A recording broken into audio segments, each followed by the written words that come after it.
My name's Bob Wyatt, I'm director of the Faraday Institute, and Ed Kessler sitting here, you'll hear from this afternoon. Chairing this afternoon is head of the Woolf Institute. And you might notice this is a brand new building, which the Woolf Institute built. We've just been in it a few months, really. And this is one of the first big workshops in this room, I think. Well, you've had teaching sessions, haven't you? So it's good to have you here, and we thought it would be good for us to combine, to do some things together. The Woolf Institute is interested in relations between Jews, Christians and Muslims, and the Faraday Institute is interested in the relationship between science and religion more generally. So the reason we're having this meeting today is because those two intersect. Woolf have been interested in the hospice movement and so on, and you'll hear from Nav Siddiqui this afternoon. And we've been interested in the effect of technology on human dignity. What does it mean if you're made in the image of God and you're kept alive artificially? And all those sort of questions. And our first speaker has been involved in work like that for some years with us now. So that's why we've set up this meeting, and I realise there's people from lots of different backgrounds, which is great. We've got people who are practitioners at the cold front and some more theoretical ethics people. So it'd be great to span that range, and don't be shy of asking questions. So we've set it up so there's 45 minutes of talk, and then there'll be a good 15 minutes for question and answer, which often I think is the best bit of these talks, because that's where you get to say what's on your mind. I'm going to introduce Professor John Wyatt next, who's sitting just here. He's giving the first talk. He's Professor of Ethics and Perinatology at University College London, and he's also an honorary consultant neonatologist there. And he's been working, as I said, with Faraday for some years on the impact of artificial intelligence on what it means to be human. But he is an expert in end-of-life issues, curiously both at the beginning of life, because he dealt with very, very premature babies, many of whom are very ill, of course, and also he's been thinking more recently at the end of life. So he's got a lot of expertise in that, and we're looking forward to hearing from him. So when he gets off his mobile phone, he'll come and talk to us. Which reminds me to say, it would probably be a good idea to switch off your phone or switch it to silent, otherwise your particular ringtone, which might be embarrassing, will be recorded. Okay, John, over to you. Thanks very much indeed, Bob. It's a privilege to be here and to take part in this really exciting day. So as you've heard, my background is particularly in neonatology, the care of newborn babies, and intensive care of extremely sick and some extremely premature babies. And it was really out of my clinical experience working with tiny babies that I became increasingly fascinated by the challenges, the ethical challenges raised by advances in technology. As technology advances, it gives us much more possibility as medical practitioners, but just because we can do something, should we? And how do we know when enough is enough? But I want to start not with a tiny premature baby, but with someone at the other end of life. In 2013, Nelson Mandela was in a critical care unit in Johannesburg. He was 94 years old. He'd suffered from a range of chronic, distressing medical conditions for years. But I was struck by the newspaper headlines, the internet. Fears grow for Nelson Mandela. Family gathers as fears grow for critical Mandela. And one newspaper article reported Nelson Mandela spent a second night in critical condition in hospital on Monday night with his family members, compatriots and well-wishers worldwide, fearing that the anti-apartheid icon is about to lose his final struggle. And I found myself reflecting on the strangeness of that reaction and wondering what exactly the growing fears were about. There was no doubt there were countless millions around the world to which Mandela were well, but what were they so fearful about? Was it so fearful a prospect that a frail 94-year-old man with multiple chronic illnesses might actually die? Was it really terrifying that the final struggle of modern technological medicine against disease and death would be lost? And why should an extremely elderly man's dying be framed in these rather violent terms of struggle and battle. But I think it reflects something wider, doesn't it? That to many modern people, perhaps to most of us, disease and death are the ultimate enemy, and we are now part of that battle, fighting against that ancient enemy with all the powerful tools of modern technology. And one of the obvious differences that's happened just in the last 100 years is that death and dying used to take place at home. At the beginning of the 20th century, less than 15% of all deaths occurred in an institution. The overwhelming majority of people died in bed in their own homes, with family and friends at the bedside. Certainly that's how you'd expected a well-revered leader like Nelson Mandela to have died, at home, surrounded by family, servants and well-wishers. But now, death has become medicalised, and the focus has shifted to the hospital and the intensive care unit. When we become seriously ill, we expect to be admitted to hospital, we expect treatment with the latest technology, wonder drugs, brilliant surgery. We know that modern medicine can provide wonderful, even miraculous cures, and we expect that we too will have access to the very best and most up-to-date treatments. After all, we don't go to hospital in order to die, we go there to be restored to health, to get better. But of course the reality is that the battle against death is doomed to ultimate failure. So I like the medical definition of life. Life is a sexually transmitted degenerative condition with 100% mortality. Sometimes doctors, patients and relatives enter into a joint deception to avoid discussing the likelihood of death. The doctors don't want to discuss the possibility of failure, quotes. The relatives don't want to destroy the patient's hope. And the patient is clinging on to the possibility of a medical miracle. And so what I've seen on many occasions is that instead of open and honest discussion about the likelihood that death is approaching, there's a strange and ultimately damaging game of pretense. So in the UK, 4 out of 5 people will die in an institution, and over half will end their lives in a hospital. Only 1 in 20 will die in a hospice. And so the problem is that dying has become a medical event. It's the medical team who tell us what treatments are available for our condition, and the natural assumption is that we will be compliant patients in the unceasing battle against death, passive recipients of whatever therapies are available. And the battle continues until the medics decide that further treatment is hopeless, and then you die. Death has become defined by what doctors can and cannot do. And as theologian Alan Verhey put it, the body of the dying person has become the battlefield where heroic doctors and nurses wage their war against death.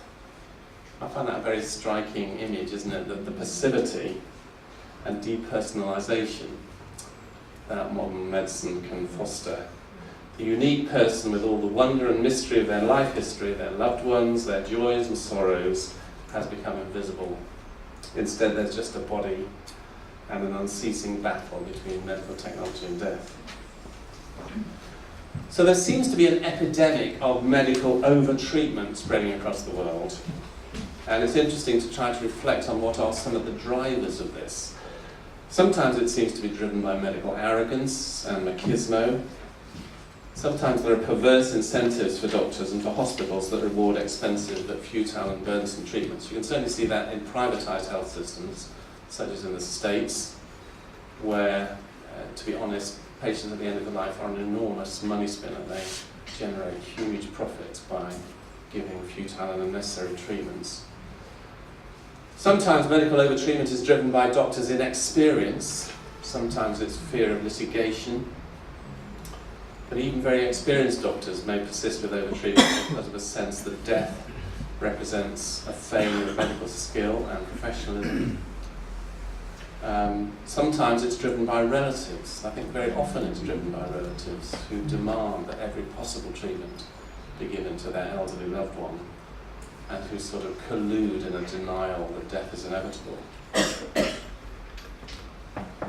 So the irony is that after this terrible, witnessing what happened to Nelson Mandela and his repeated hospital admissions at the end of life, his lifelong friend and confidant, Bishop Desmond Tutu, spoke out and said, "The manner of Nelson Mandela's death, prolonged death, was an affront. I have spent my life working for dignity for the living. Now I wish to apply my mind to the issue of dignity for the dying." But ironically, Desmond Tutu then went on to argue that the only way to avoid the passivity and the powerlessness of dying in a medicalised system was to legalise assisted suicide. And so he became and spoke in front of the House of Lords vehemently for the legalisation of assisted suicide. The only way to avoid the powerlessness was to give everyone the right to suicide. So this way every person had the option to take control of their own destiny by killing themselves. So from the perspective of Desmond Tutu, we're confronted with a sort of very tragic choice. Either we die as passive hostages in an impersonal medical battlefield, or we seize control in the only way open to us, by committing suicide. I have to say that's a very distorted and strange way of looking at the options at the end of life. And I think what this day is all about is trying to see a better way, a way of dying well. But there are many voices arguing that in order to give control at the end of life, you have to legalise some form of medical killing, either physician-assisted suicide, or some kind of euthanasia. And Dignity in Dying argue that it's all about choice, it's all about control at the end of life, and we need to know that we have the ability to end our lives if we can. We're aware of many court cases which hit the headlines of where, particularly in my field, in neonatology, and I've been personally involved in cases where parents and doctors have been locked in some kind of conflict about what's the best thing for their baby, and ultimately it's had to go to the courts for resolution of what's often very painful and difficult conflicts. And of course the most striking case of this was the case of Charlie Gard, a tragic case of a young child with a very severe neuromuscular condition which was untreatable and progressive, and he was locked in a body that was completely unresponsive and with very severe and deteriorating brain damage, being kept alive in an intensive care unit by very intensive means, but his parents insisting that everything possible should be done for him and refusing to agree to withdrawal of life support. And as you know, this got splashed around the media and the internet and so on, and it's felt very much like a sort of an episode from one of the medical soaps, Casualty or Holby City or something like that, except that if you were watching an episode of Holby City and then all of a sudden the Pope and Donald Trump got involved, you say, oh, for goodness sake, who wrote this rubbish? It never happened in real life. And behold, truth is stranger than fiction. But I think these kind of cases, again, illustrate the terrible difficulties we have as technology becomes so powerful. It's possible for us to keep people, babies, children, adults, elderly people alive almost indefinitely using sophisticated technology. So when is enough enough? Behind a lot of this is fear. It's interesting that studies of the population as a whole have found how high levels of fear are about death, and particularly about the process of dying. Many people describe themselves as terrified, and so this refusal to think about the denial of death becomes very common. It's interesting that dementia has replaced cancer as the kind of dying which people fear most, and the statistics are really quite alarming. These are postulated, estimated figures for the number of people with dementia in the UK: 800,000 in 2012, 1 million in 2021, 1.7 million in 2051. But this is because dementia is an age-related condition, and as the percentage of elderly people in the population increase, I have to say, as I look around this group, myself included, you can see that the elderly population is increasing, and the number of people with dementia are likely to increase unless we find some cure. Dementia is a disease, it's not normal aging, but understanding what that disease process is and how it can be treated is still turning out to be an extremely challenging medical and scientific problem. And of course there are voices saying that as a society we're not going to be able to cope with all these people with dementia. This is Mary Warnock. If you're demented, you're wasting people's lives, your family's lives, you're wasting the resources of the NHS. I'm absolutely fully in agreement with the argument that if pain is insufferable, then someone should be given help to die.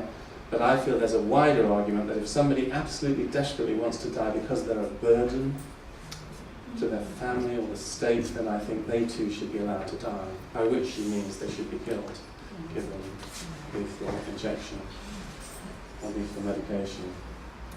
So on the one hand, we have this fear of dying, desire to control death, and on the other hand, we have the idea that technology can extend life almost indefinitely.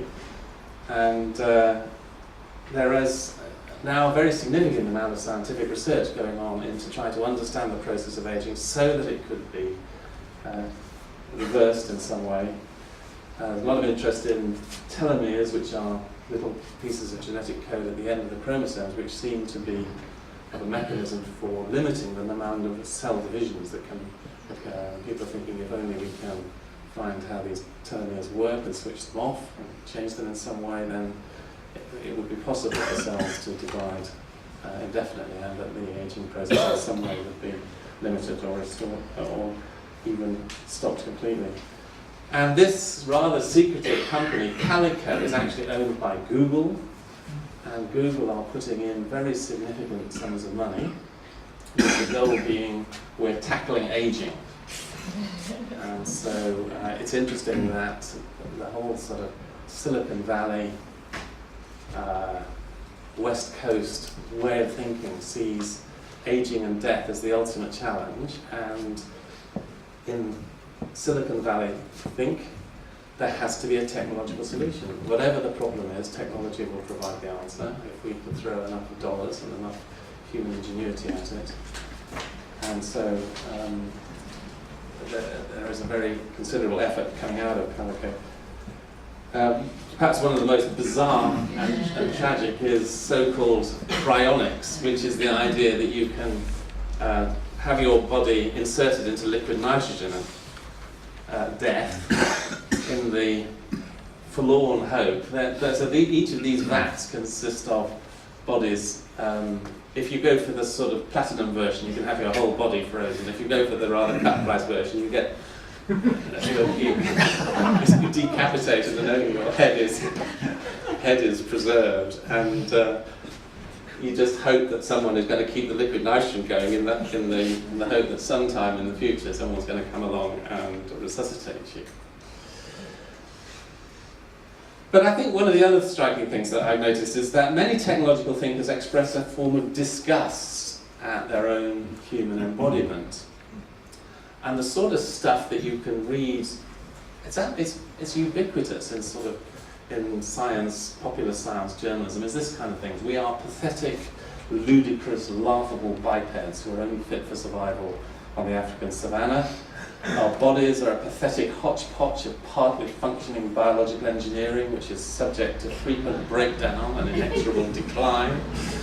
Our brains are dominated by reptilian reflexes from our biological ancestors, which frequently function in inappropriate ways and are maladapted to modern society. Our information processing capacity is limited and subject to frequent errors. Every time we access a memory, we distort and change the encoded file, leading to gross errors. Our perceptions of reality are highly distorted. Our brains create an imaginary reality for survival purposes. And so there is a new narrative which is gaining weight, particularly in the sort of techno-optimist view, and that is, you all are aware of the left-hand side of this narrative, that Homo sapiens emerges by random forces from a primeval swamp and eventually emerges to become the supreme life form on the planet. But lo and behold, it turns out that Homo sapiens is merely a stage in the evolutionary process, and that actually Homo sapiens is going to die out, and the limitations of our biology, carbon-based biology, is always going to be limit what Homo sapiens can always do. So the real future of our race is going to be in the machines we create. And long after Homo sapiens has died out, due to all its carbon-based problems, the machines are going to carry on spreading across the solar system and then ultimately across the planet. And some people have argued that these are our real children, not these pathetic meat children that we have. No, it's our mind children, the machines we make, that are going to carry on into the future. So, an interesting and confusing world in which we live. But I think it's, these ideas of transhumanism, or something called post-humanism, actually, as the science develops, I have no doubt that there's going to be a significant part of the population who are going to grasp onto the idea of enhancing and changing their own human bodies. And I think you can already see a whole series of kind of low-tech transhumanism already into play. I mean, the way that cosmetic surgery is spreading, and to me, one of the really sad things is that the commonest form of cosmetic surgery is breast enhancement, although now genital cosmetic surgery, believe it or not, both male and female, is rapidly increasing, being used. And what seems to be so tragic is that people with perfectly healthy, normally functioning bodies are prepared to undergo mutilated surgery in order to make their bodies conform what is often to a pornographic fantasy, which is sort of perpetrated in many different ways. So the desperate attempt to change our bodies, to somehow make them to fit in with our desires. So we can see this cosmetic surgery, mood and cognition enhancing drugs, gender transition, and drug and genetic doping, anti-aging therapies, even immersive virtual therapy, sort of letting go of this reality and immersing yourself in some other kind of reality. They're all aspects, I think, low-tech versions of transhumanism, a desire to go beyond what normal human functioning can offer. And I think you can see a potent combination here of different forces in our society. Consumerism says, I want. Moral relativism says, well, why not? What's wrong with it? Why shouldn't we allow people to do these kind of things? And then technology says, we can make your dreams come true, but it will cost you. And of course the cost is not just economic, but it's often personal as well. One of the interesting things that these fabulously wealthy Silicon Valley entrepreneurs do is they read science fiction, they come across something interesting, they say, gosh, that sounds good, I think it's going to make it happen.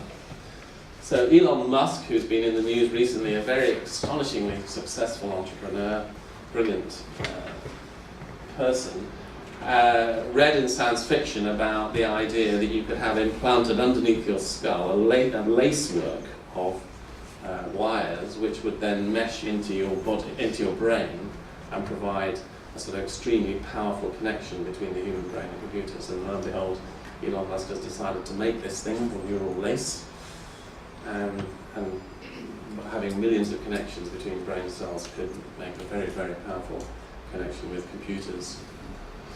The US military is one of the areas that's putting a lot of work into work on connections between brains and machines, and they've developed a chip which fits into the hippocampus, which is one of the memory encoding centers of the brain, and they're claiming that this is primarily for use with military veterans, with those with brain damage and so on, but there's little doubt that actually their primary intention is to try and make smart soldiers. That basically a huge amount of military research is based on the idea of trying to make technologically enhanced soldiers, so that one of ours is going to be worth 10 of theirs. And it's again, as the technology advances, this is a really bizarre thing. And so this on the right is a rat which has got instrumented electrodes in its brain, and on the left is a human being who is just wearing on his scalp like an EEG electrodes, and by thought alone the human being can make the rat move its limbs, and believe it or not, this is thought to have military applications, that they're making instrumented animals that would be able to find their way across the battlefield. And also, of course, it doesn't take a genius to see the implications of this for human control. And so the technology is frightening, and a lot of this, as I say, is being driven by the US military, but not just the US military, it's also all the major militaries across the world. Russia, China, and elsewhere are investing a lot of money in trying to find means of human enhancement. And in the prescient words of C.S. Lewis, writing at the end of the Second World War, he said, man's power over nature turns out to be power exerted by some men over other men. So often it is about power structures, it's about the strong and their desire to control the weak and the vulnerable. But to come back to this question, what does it mean to die well in the 21st century? If you ask people how they would like to die, most people say, I would like to die in my bed at night. I don't want to have any kind of warning. I just want to go out like a light. How wonderful. No premonition, no experience, just bang, on like a... Wouldn't that be wonderful? I can see a few people nodding around. It's interesting that if you were to go back several hundred years, sudden and unexpected death was regarded as the worst possible way to die. To be catapulted into eternity with no possible means of saying goodbye to your loved ones, no possible means of making preparations, saying the last words, asking forgiveness, preparing to meet your maker, just to go out like a light, bang, what a terrible way to die. In fact, there is an Anglican collect, I think, which specifically prays against sudden death. Because it's an evil thing, an evil way to die. But isn't it interesting that in our modern society, many people, including many religious people, would feel that actually to go out like a light without any warning was a good way to die. In fact, a lot of people, the majority of people, don't die like that. It's quite unusual to die in a sudden way. And many people die like one of these ways. On the left is cardiopulmonary resuscitation, which is a terrible way to die, with people jumping up and down in your chest, electric shocks, and attempts at resuscitation going on and on. Or on the right, in an intensive care unit with tubes coming out of every orifice, and surrounded by anonymous professionals and machinery. Some interesting studies in the States have looked at how people's religious attitudes change the way, or influence the way in which they actually die.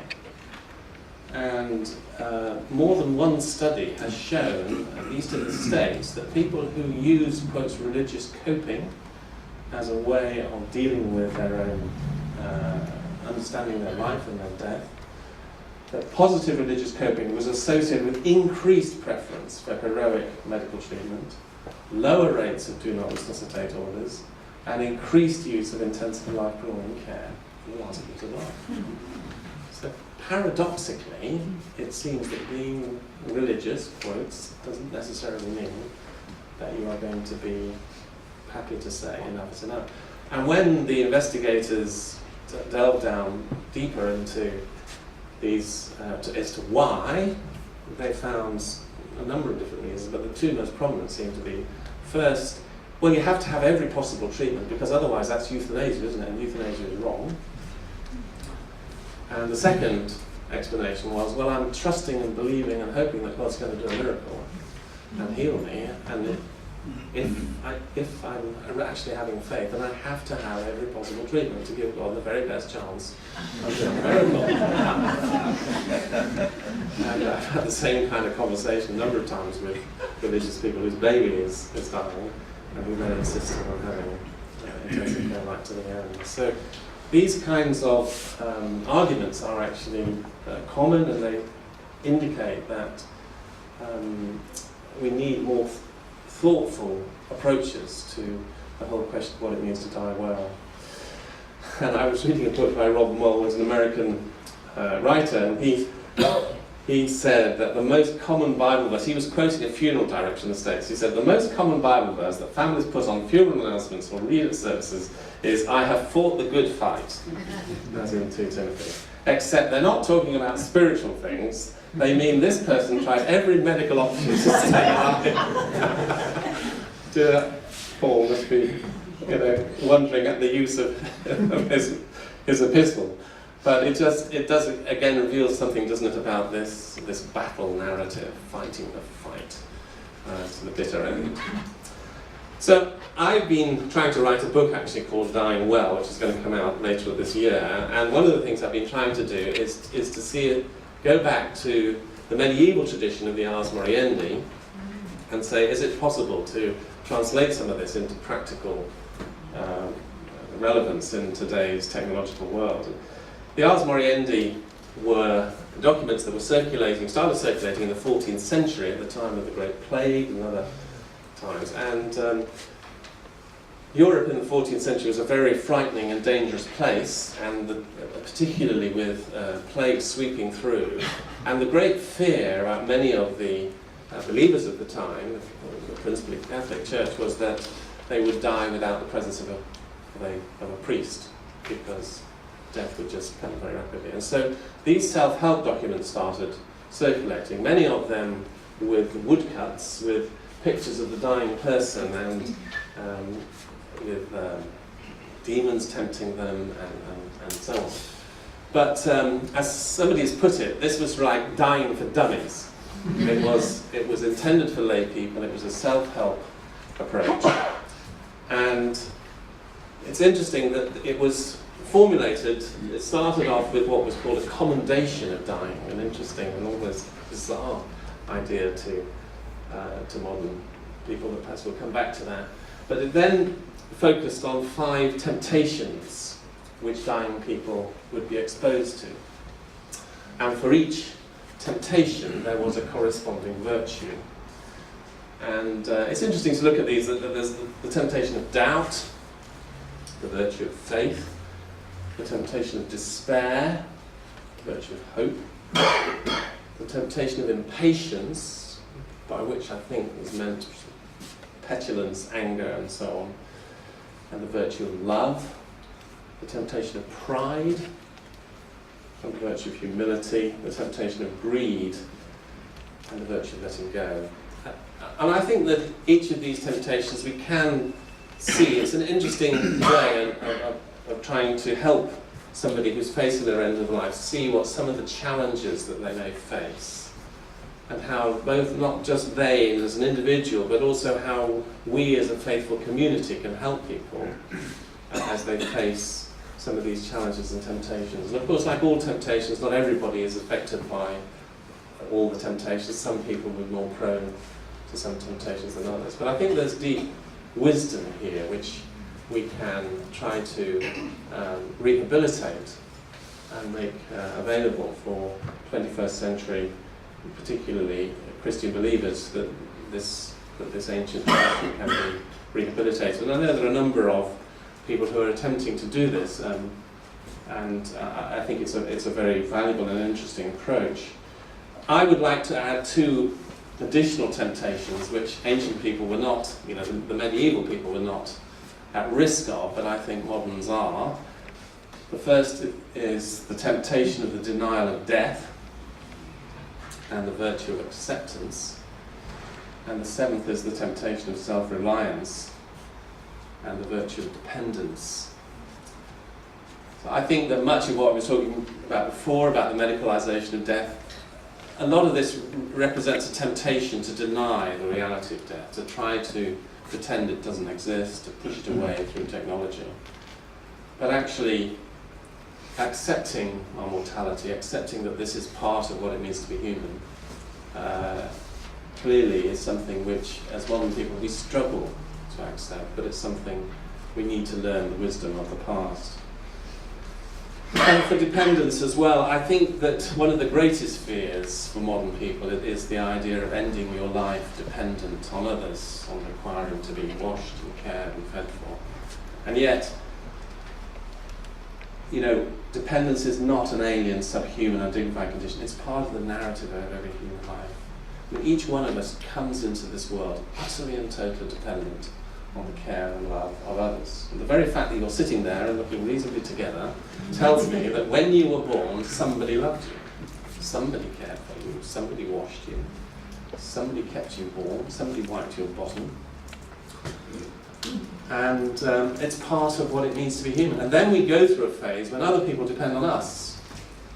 and we care for others. And my wife and I, we've got 3 grown-up boys, and we think, good grief, they've left home, thank goodness, all's well, we got there.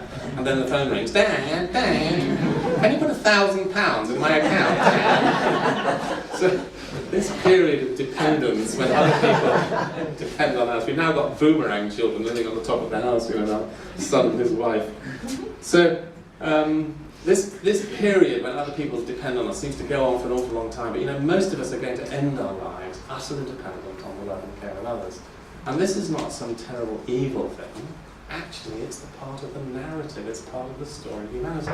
And this was brought home to me very vividly, the story which I've told before, where I was caring for my mother, or my mother was receiving 24-hour nursing care. She developed a horrible kind of dementia, Lewy body dementia, and was required 24-hour nursing care. But she could do absolutely nothing for herself. She was trapped in her body, she was doubly incontinent, she was confused and hallucinating. And near the end I was visiting her and somebody thrust a yogurt pot and a teaspoon into my hand, and I was saying, open your mouth, here it comes, open your mouth, open your mouth. And then I suddenly had this flashback. This was precisely what she used to do for me. In fact, I could even remember her feeding me and coming out and wiping my mouth. And now the tables were turned and I was feeding her. But I remember distinctly thinking at the time, you know, this is the way it was meant to be. I was learning more of what it meant to be a son, and she was learning more of what it meant to be a mother, because dependence is part of the story.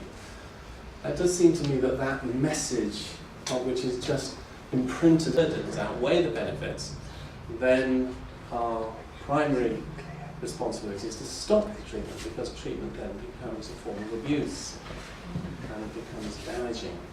Now, of course, the process of balancing benefits and burdens can be extremely difficult and complex, and sometimes one is trying to balance things which seem very different on the two sides of the arms. So in my work as a neonatologist, often I've been confronted with dilemmas to do with, is it right to keep this very premature baby, to carry on giving very invasive treatment, which we know has significant burdens and risks, and trying to balance the burdens of the treatment against the potential benefits, which could be lifelong if this child survives. But there are risks of brain damage and other complications and so on. How do we balance these benefits and burdens? And obviously we have to do that collaboratively with parents, with relatives and so on, trying to find the right way forward. But I think there's another issue here, and that is how we understand evil, how we understand aging. I think on the one hand, the evils of old age are real evils, evils of pain and disability and frustration and memory loss and incapacity. These are real evils, and we mustn't try and sanitize or romanticize them. But on the other hand, old age itself is not an evil. It's part of the human narrative, a stage on the journey to be honoured, respected, and even welcomed. So how do we put these decisions into practice? Well, there are various documents that are around that have tried to give greater detail about balancing of benefits and burdens. I think I'm not going to talk about these in great detail. These are taken from a pediatric document about the balancing benefits and burdens. I'd be happy to talk about them and discuss them in greater detail if people would like. But in essence, we look at the excessive burdens of treatments themselves, the burdens that a child's underlying condition may give them, and on the other hand, on the benefit side, we look at seeing how much benefit can my treatment bring. If, because of the severity of a child's condition, actually treatment, however invasive, can only bring very limited benefits, then these are also things that we have to take into account. But I've been very keen to try and emphasize in my own clinical practice and in paediatric teaching the importance of collaboration with parents, that it's a collaborative process. And the same in elderly people, that there should be a collaboration with the patient and with the relatives.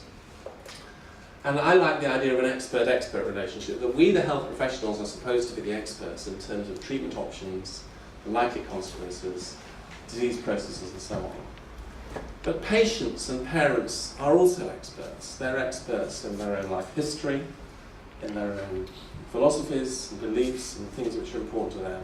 And so what we would need to have is a collaboration, an expert-expert relationship based on mutual respect, based on a dialogue and a quest for consensus.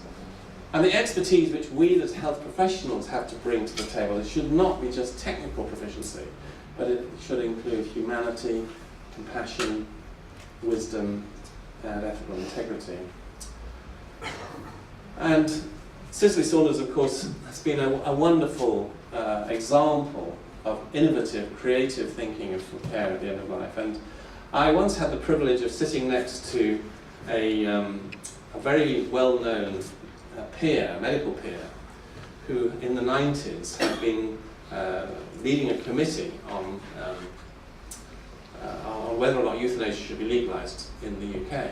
And they visited Holland, and it was widely said that when they saw what was happening in Holland, they were really very upset and appalled by it, and really that was one of the primary reasons why they decided not to recommend euthanasia should be legalised here. And I happened to be sitting next to him, and I said, was that the case? You know, and was that? And he said, yes, it was absolutely true. When we went to Holland, we really were very disturbed by what we saw. And I said, why do you think that euthanasia really took off in Holland, but it didn't take off in the UK? And he said, oh, that's very simple. 2 words, just 2 words only. Cicely Saunders. It's interesting. So just how one person could have, and he was by no means sympathetic, but he could see the power and the influence of in a different approach to the care of dying.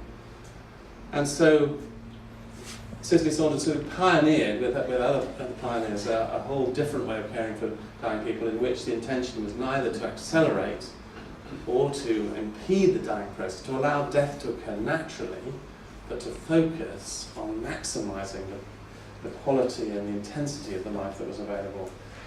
You matter because you are you, and you matter to the end of your life. Not only will we help you to die well, but we'll help you to live before you die. And you don't have to kill the patient in order to kill the pain. And I have, and others have tried to introduce the same kind of approach in the neonatal care area, that caring for a dying baby is not fundamentally and philosophically any different from caring for a dying adult. The same goal is to allow death to occur by natural processes, to provide basic care and support, including fluids and nutrition where death is not imminent, but to provide maximum opportunity for private and loving interaction with parents and family. TLC, which for a baby is cuddles. And I conceive of this as, in some ways, what palliative care is a modern version of the practice of hospitality. You know, the basics of hospitality is that you provide care, pain and symptom relief, and you provide food and fluids. That's what you owe to every stranger. Everything else is optional, but that basics of care represent hospitality to strangers. I think a helpful analysis which has come out from the Liverpool Care Pathway, the Liverpool Care Pathway itself, as you know, led to many difficulties, but it led to a helpful review, an official review. And one of the things which has come out of that, which I think is quite helpful, is a way of understanding the progression at the end of life, starting with 6 to 12 months before the end, and then progressing to the final phase when the person is so-called actively dying in those final 48 hours. And I think it's helpful to understand, although everybody's progression is different, yet many people do have this overall progression, and understanding where people are in this progression is quite important and helpful. The NHS has produced a detailed document and protocols for advanced care planning, which I think has a lot of very helpful material. And again, I haven't time to go through it in detail, but it's a very valuable resource. It includes the encouragement for people to make their own statements of wishes and preferences, and the possibility of making a formal legal advanced decision to refuse treatment, as well as the lasting power of attorney. So the government is encouraging really that everybody should nominate somebody to have lasting power of attorney for us, and you can nominate them specifically to be make health decisions as well as economic, financial decisions. And the idea, of course, is that we talk to our attorneys and explain to them how we would like to die if we become incapacitated, and they have legal power to take decisions on our behalf.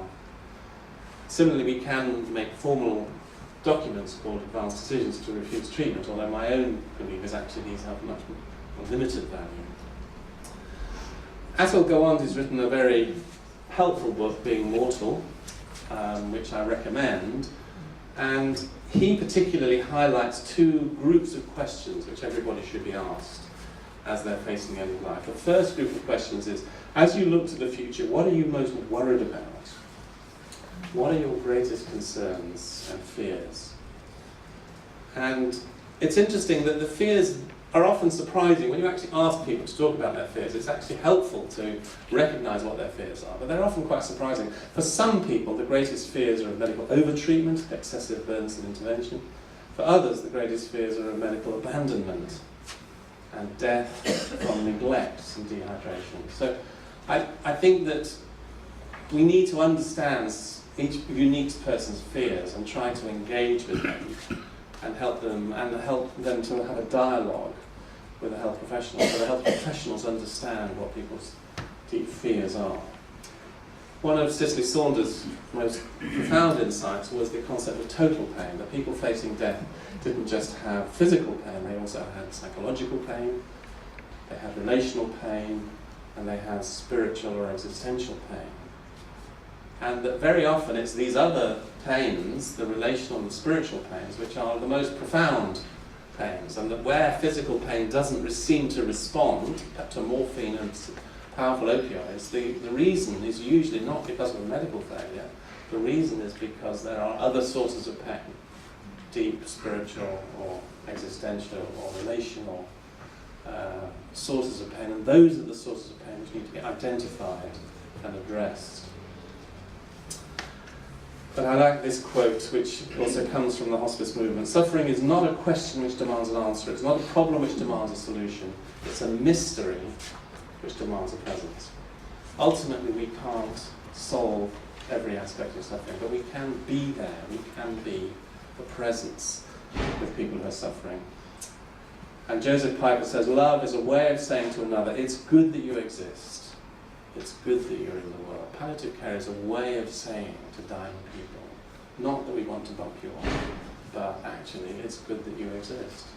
It's good that you're in the world. And then the second group of questions, as you look to the future, what are your goals for this stage of life? What are the trade-offs you're willing to make and those you're not willing to make? What would you long to happen before you die, and how might we help you to achieve? So on the one hand is the fears, on the other hand are the hopes and aspirations. And how can we help you to, even if those hopes and aspirations may be quite limited, how can we help you to achieve them? So dying well, for all its terror and uncertainty and mystery, is also an opportunity. It's a time for focusing on the things which really matter to me, a time for saying sorry and being reconciled, where there are relationships that need healing, a time for receiving afresh the grace and forgiveness of God, a time for fulfilling dreams that may be accomplished, a time for relinquishing tasks that will not be completed in this life, a time for learning new lessons, a time for passing on to my loved ones the deepest concerns of my heart, leaving a legacy. That's one of the things which I've realised is very important for the dying person. Everybody who is dying needs to know that they are leaving something, and leaving a legacy in some way. A time for encouraging those who remain to serve faithfully, a time for preparing in faith, hope, love to meet my Creator. Thanks very much. It's been a privilege to.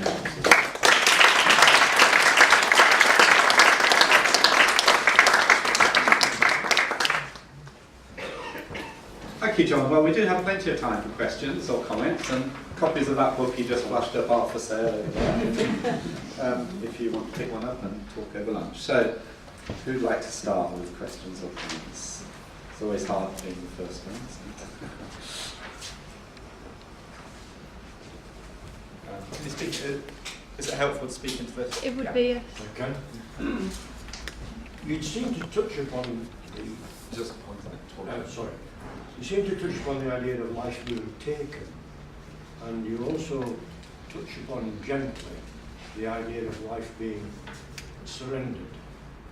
But the question I want to ask is, how does one arrange to lay down their life? Thanks, that's a very interesting question, isn't it? Well, clearly in the battlefield mentality, the idea is that you grasp on desperately, you cling on to the bitter end. But I think that isn't a helpful way of thinking about it. And I think this is the virtue of acceptance, that there comes a time to say that that acceptance is part of what I am being called to do. If I can speak specifically from the Christian tradition, there's a very interesting book called The Stature of Waiting, written by Vanstone. People come across that book, I recommend it. And he points out that in the gospel narratives, in all four of the gospel narratives, there is a point where Jesus goes from being the active, dynamic one, the one who chooses, moves, speaks, heals, and so on, to a point where he is handed over. And from that point on, Jesus becomes almost entirely passive. He is the one who is being done to. And Vanstone builds on this whole idea that actually this is part of what Christ was modelling for us about the stature of waiting, of acceptance, and the fact that this of being in total control, this fantasy that we can be always in control to the end of our lives, is a fantasy that we have to give up. It's a profound and very countercultural thought, but I think very valuable.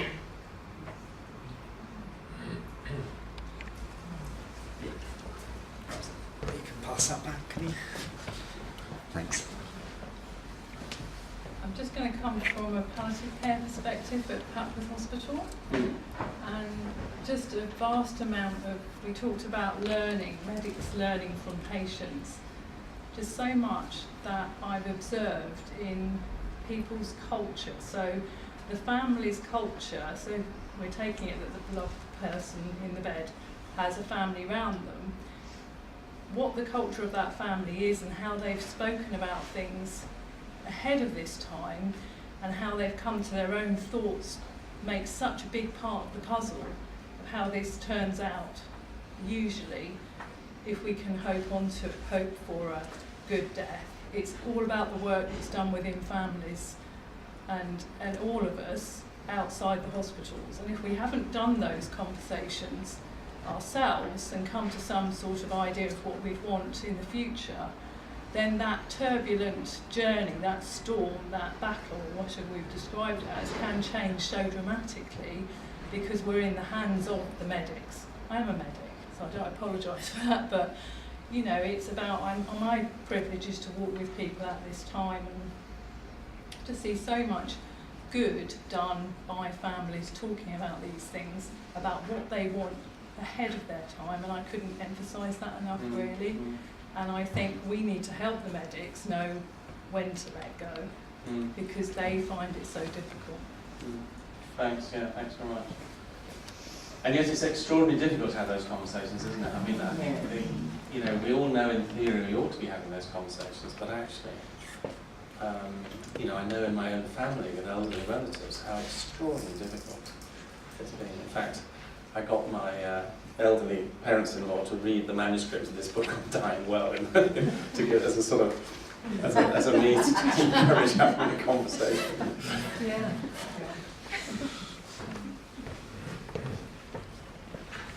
We have just made a part of a guide for our children, and they have said that they would like us also to write in the things that we would actually want.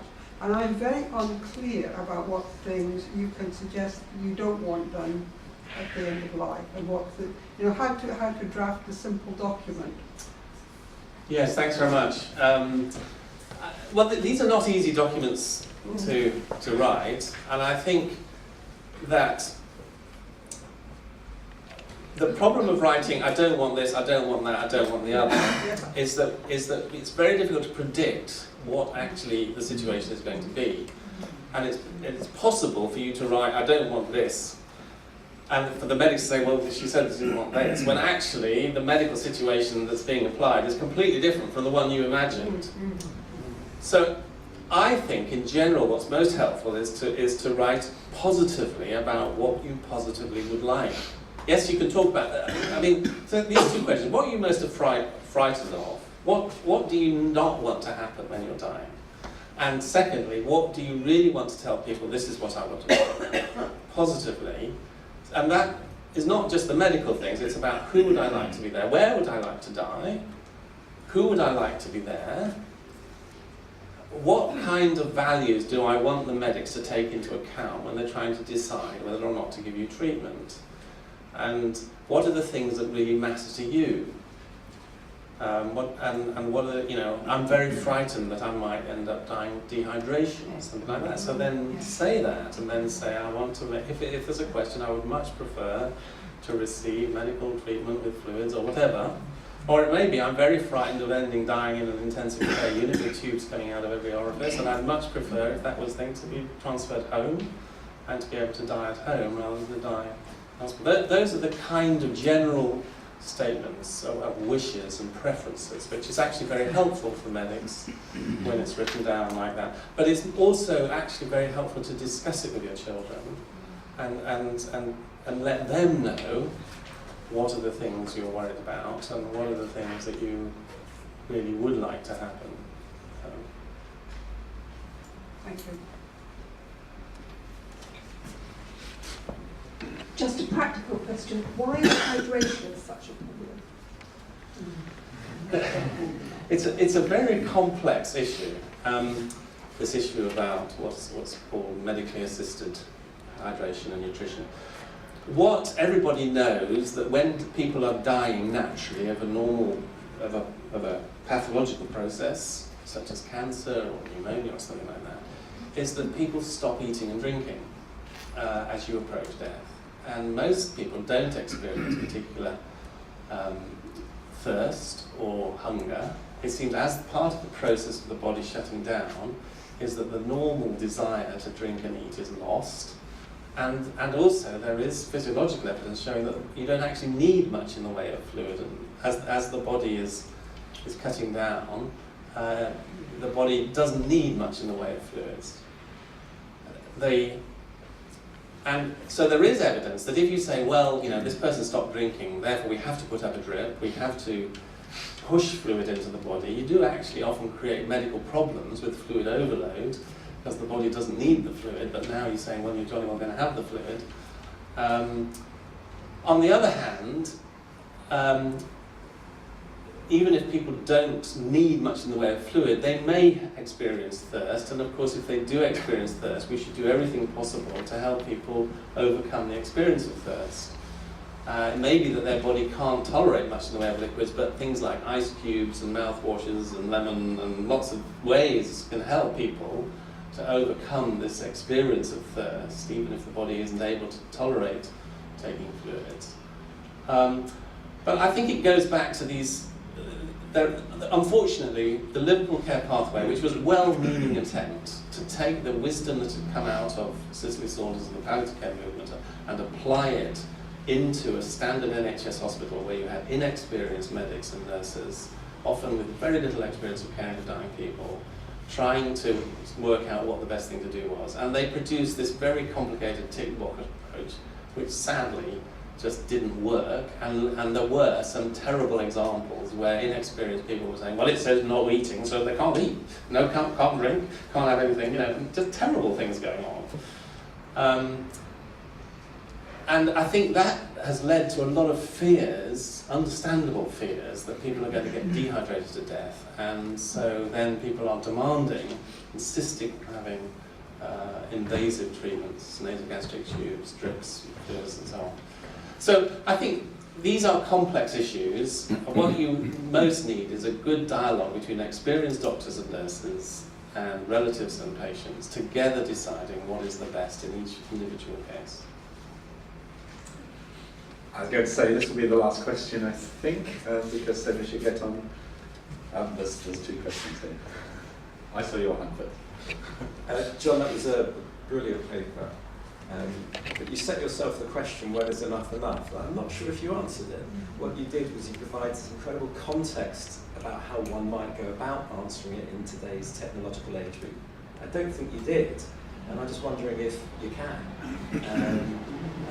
Is it the balance between treatments, benefits versus burdens? I mean, where do you personally sit in terms of answering that question? Or is it just that down to each individual case as a kind of ad hoc answer? Yeah, thanks. It's a very difficult answer. I think it is, my ultimate answer would be it's in the collaboration between experienced medics who do understand about the balances of burdens and benefits, and me. It's this expert-expert relationship that I have my own unique perspectives, philosophies, concerns. They have their professional expertise and understanding of therapeutic options. Together we collaborate and decide, is this point the point at which enough is enough? Thanks, we're going to pull stumps there. I'm sure these topics will keep coming up during the day, and John will be around during the day as well.